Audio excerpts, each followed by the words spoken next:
Oh my gosh, hi! You're in the middle of the street. You better watch for cars right there, I tell you what. Good morning, Harper. How are you? I am just lovely. Oh my gosh, you're so fun. Your laugh is amazing.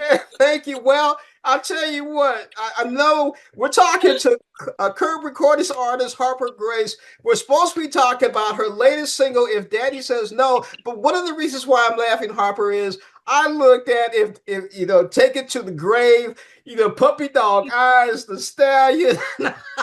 I'm gonna tell my viewing audience, if you want to have some fun, watch the video. Watch Harper Grace's "Take It to the Grave." It was great. It had me laughing. Okay. Oh, yay. That's what I hope for. It was inspired by the old. I used to watch I Love Lucy with my grandma and like old Western movies and all those like freeze frame, like very comedic, very like out in your face, you're supposed to laugh about it. That's what the inspiration for Take It to the Grave kind of came from. So I'm glad it made you laugh because there's It definitely some did. It hidden comedy. accomplished what it needed to. All right, now let's talk about If Daddy Says No.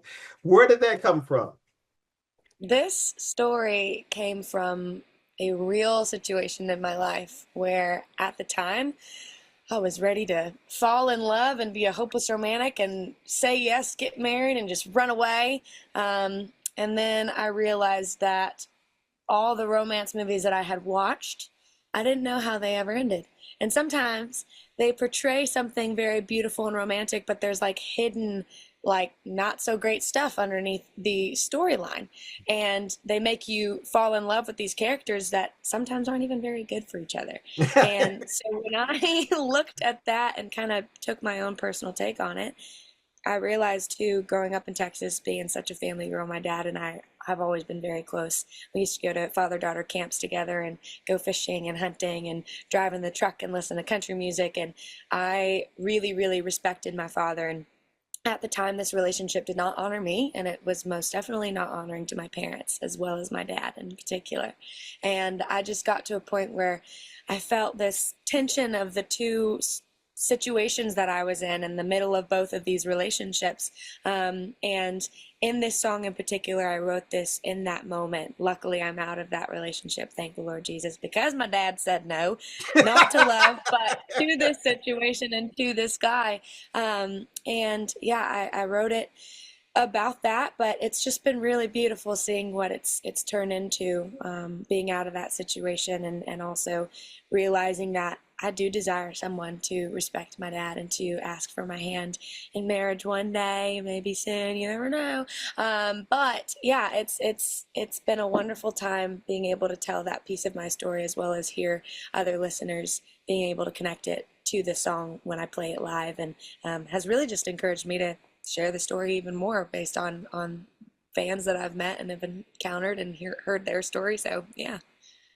So I got a question for you because I'm hearing all this, and that is old school compared to what's going on today. They guys don't care. I like that old spirit. Yeah, talk about that. Yeah.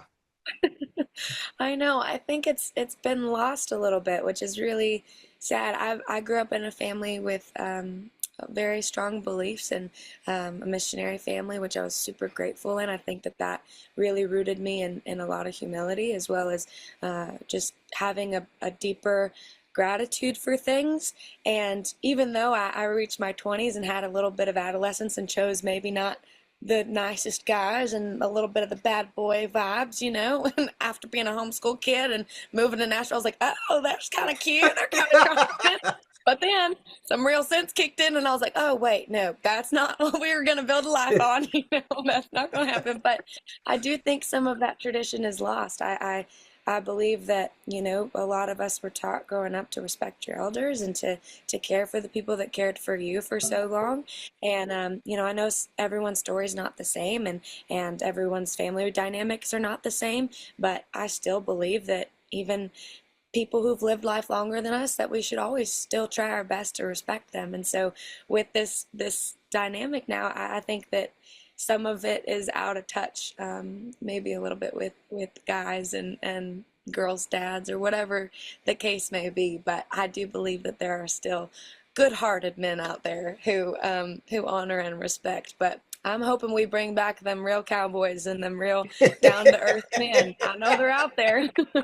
Yeah, they are. I've been speaking with Curb Records recording artist Harper Grace. We've been talking about If Daddy Says No. I love her spirit.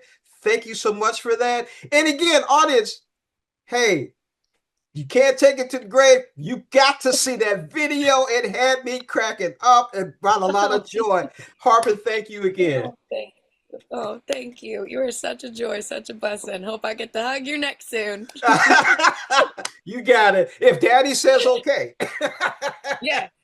Daddy will say yes, I hope. Thanks, Harper. Bye-bye.